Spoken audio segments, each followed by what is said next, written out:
AITA for kicking my mother out of my house after she admitted she's been putting hormones in my food to make me infertile because she doesn't think I should have kids due to my mental health history. I, 29F, am still shaking as I write this. What happened 2 hours ago feels like something from a psychological thriller, but it's my actual life right now. My mother, Carol, 58F, moved in with me 8 months ago after she had a minor health scare. She's fully recovered, but she kept finding reasons to stay.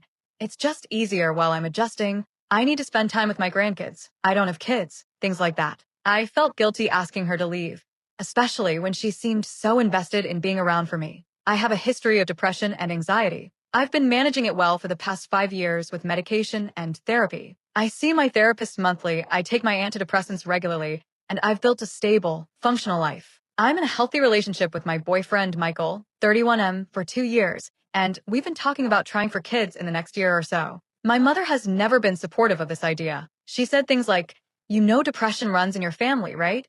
And are you sure you're mentally stable enough to be responsible for a child?" Every time I talked about my hopes for parenthood, she'd express doubt and concern. But I figured that was just her being overprotective. I didn't realize it was much, much worse. About 3 weeks ago, I started feeling weird, nauseous, breast tenderness, constant fatigue, hormonal mood swings. I thought maybe I was getting sick or that my anxiety was flaring up. I made an appointment with my OB/GYN because I wanted to make sure everything was okay before we started trying for kids. My doctor ran standard blood work and called me back with unusual results. My hormone levels were significantly elevated. Specifically, my testosterone was high and my estrogen was suppressed. This hormone imbalance was consistent with someone who'd been taking androgens or other hormone-manipulating drugs. My doctor asked if I was taking any steroids, performance-enhancing drugs, or any medications that could cause this. I said no. She suggested it could be environmental exposure or contamination, but that was very rare. She recommended I see an endocrinologist to figure out what was causing it. I felt confused and worried. I started thinking about everything I'd eaten recently, every environment I'd been in. The only unusual thing I could think of was that my mother had been doing a lot of the cooking lately because I'd been working long hours. The thought seemed paranoid. Why would my mother poison me? But the more I thought about it, the more small things made sense. My mom always insisting on preparing my meals, getting upset if I ate food without her, offering me special smoothies and supplements for my health, always making sure I drank her homemade tea every evening. I felt sick. I didn't want to believe it, but I needed to know. That night, I didn't eat the tea she offered. I pretended to drink it, but dumped it down the sink. Michael was working late, so it was just me and my mother in the house. I sat down at the kitchen table and said, "Mom, I went to the doctor today. My hormone levels are really off." The doctor couldn't explain why. She asked if I was taking any drugs that could affect my hormones. My mother went very still. She was washing dishes, and she stopped moving completely. I continued, "It's strange. I'm not taking anything unusual, but you've been cooking most of my meals. Have you been putting anything in my food?" She didn't turn around for a long moment. Then she put down the dish she was holding and sat across from me at the table. She said, "I did it for you, for your future." I felt my stomach drop. "Did what, Mom?" She said,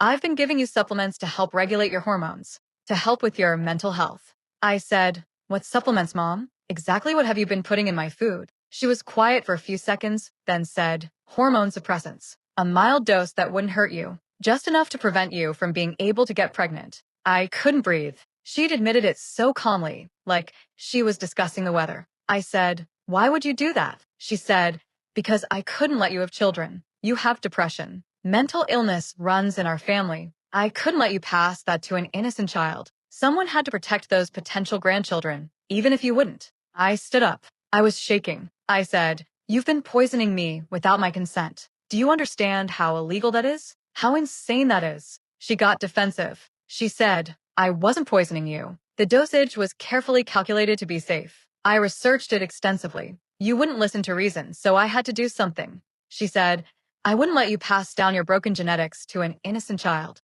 You know depression runs in our family. You know the statistics about mentally ill parents. I was protecting future generations." I said, "You were violating my bodily autonomy, my medical freedom, my choice." She said, "Your choice was wrong. Someone had to stop you." I told her to pack a bag. She was leaving tonight. She started crying, saying I was being ungrateful, that she'd only done this out of love, that I was overreacting. She said this was her way of protecting me from a mistake. I didn't care. I called Michael and told him what happened. He came home within 15 minutes, furious. My mother tried to convince both of us that she was right, that what she'd done was justified, that no actual harm had been done since the hormones were safe. I said, "You gave me medication without consent. That's a crime. You need to leave now, or I'm calling the police." She packed a bag and left. She went to my uncle's house. Since she left, my family has been blowing up. My uncle says I'm overreacting. My aunt says my mother was just trying to help. My cousin says I should forgive her, because family is family. But I'm not overreacting. My mother gave me drugs without consent. She violated my medical autonomy. She took away my ability to make my own reproductive choices. AITA for kicking her out? For not forgiving her? For potentially pressing charges?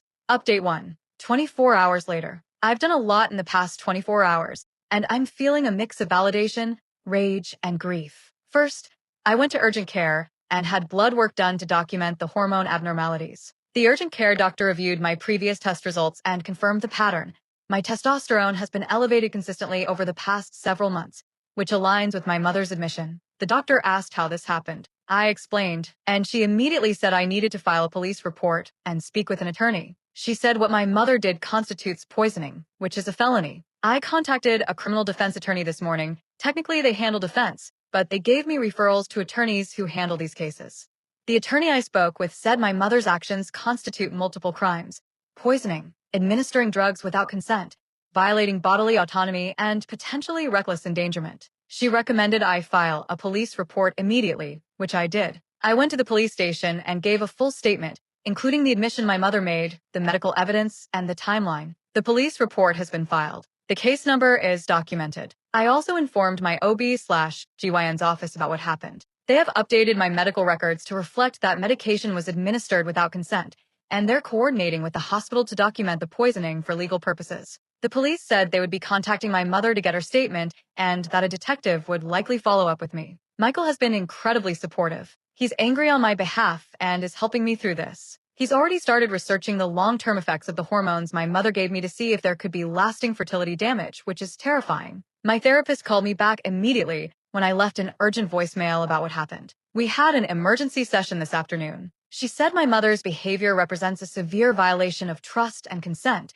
and that I need to recognize this was abusive, even if it came from a place my mother convinced herself was loving. My therapist also said that while I'm justified in whatever I decide regarding legal action, I should do what feels right for my own healing, not based on family pressure. Update 2. 1 week later. A detective contacted me 3 days ago. He'd interviewed my mother, who initially denied everything, then when confronted with my medical records and the timeline of events, changed her story. She claimed she only did it for a few months, not the full 8 months she'd been living with me. But my medical records show hormone abnormalities dating back longer than her story claims, suggesting she was giving me the drugs before I even realized something was wrong. She also claimed the hormones were completely safe and that she'd gotten them from a reputable source, which turned out to be an online pharmacy selling unregulated supplements. She'd ordered them under a fake name and had them delivered to a P.O. box. The detective showed me documentation. My mother had been ordering these supplements for over a year before I was even aware they were in my food. She'd been planning this. She'd literally planned to poison her own daughter without her knowledge or consent for over a year before executing the plan. The prosecutor's office is now involved. They're charging my mother with poisoning, felony, administering drugs without consent, felony, violating bodily autonomy/rights, felony. She's scheduled for arraignment next week. The hardest part has been dealing with family fallout. My uncle has taken my mother's side completely. He says she was misguided but well-intentioned, and that I'm tearing the family apart by pressing charges. My aunt has tried to mediate, asking me to consider your mother's perspective. I told my aunt that my mother's perspective was that she had the right to make reproductive decisions for my body without my consent. I told her there is no perspective that makes that acceptable. My cousin reached out to apologize for his initial response and said he now understands how serious this is. He's been supportive since. My maternal grandmother called me crying. She said she knew my mother had obsessive tendencies,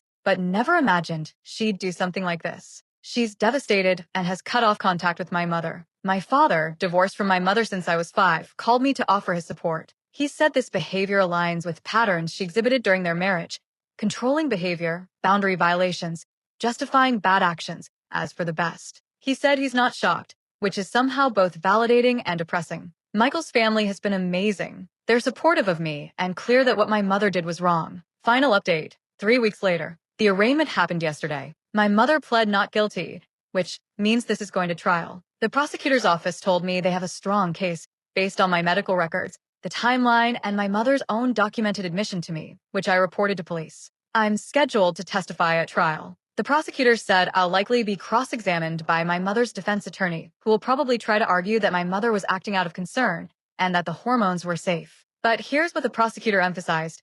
Legal safety and ethical justification are different things. Even if the hormones were safe, it was still a crime to administer them without consent. My mother's mental state, even if she genuinely believed she was helping, doesn't excuse the violation. My fertility has been a major concern. I've seen an endocrinologist who confirmed that the hormone imbalances my mother created did cause temporary suppression of my ovulation. However, the good news is that now that I'm not taking the supplements, my hormones are normalizing. The endocrinologist said my fertility should return to normal over the next few months, as the hormones clear my system. The bad news is that there's no way to know if there's any permanent damage until Michael and I actually try to conceive. My endocrinologist has put me on a fertility monitoring plan, and we're tracking my hormone levels weekly. I've decided I'm going to testify at trial. I'm going to tell my story. I'm going to make clear to the court what my mother did, not as an angry daughter, but as a victim of a serious crime. I'm not doing it out of revenge. I'm doing it because what she did needs to have consequences, and the only way that happens is through the legal system. My therapist has been incredible throughout all of this. We're processing the trauma of the violation, the grief of losing my mother to this situation, and the fear about my future fertility. I've also connected with a support group for people who've experienced medical trauma and violations of bodily autonomy. Hearing other people's stories, people who've had things done to their bodies without consent, has been validating and healing. As for my mother, she's been staying with my uncle. She's told him that I'm being cruel and vindictive by pressing charges, and that I should find it in my heart to forgive her. I've learned through therapy that forgiveness doesn't mean reconciliation. I can forgive her eventually, without having her back in my life. And right now, I'm not even at the forgiveness stage yet. I'm at the stage of recognizing that what she did was a serious violation, and that she needs to face consequences for it. My father told me something that stuck with me. Your mother needs to learn that her actions have consequences. That's not cruel. That's the only way she'll ever understand that what she did was wrong. He's right. If I just forgave her and let her back into my life, I'd be teaching her that she can violate my bodily autonomy without consequences. That's not love. That's enabling. So I'm moving forward with the legal case. I'm supporting my medical recovery. I'm rebuilding trust with the people who showed up for me. And I'm learning to set boundaries with family members who can't respect my right to protect myself. I'm not in the wrong for kicking my mother out. I'm not in the wrong for pressing charges. I'm protecting myself from someone who violated my consent and my body. That's not cruel. That's self-preservation.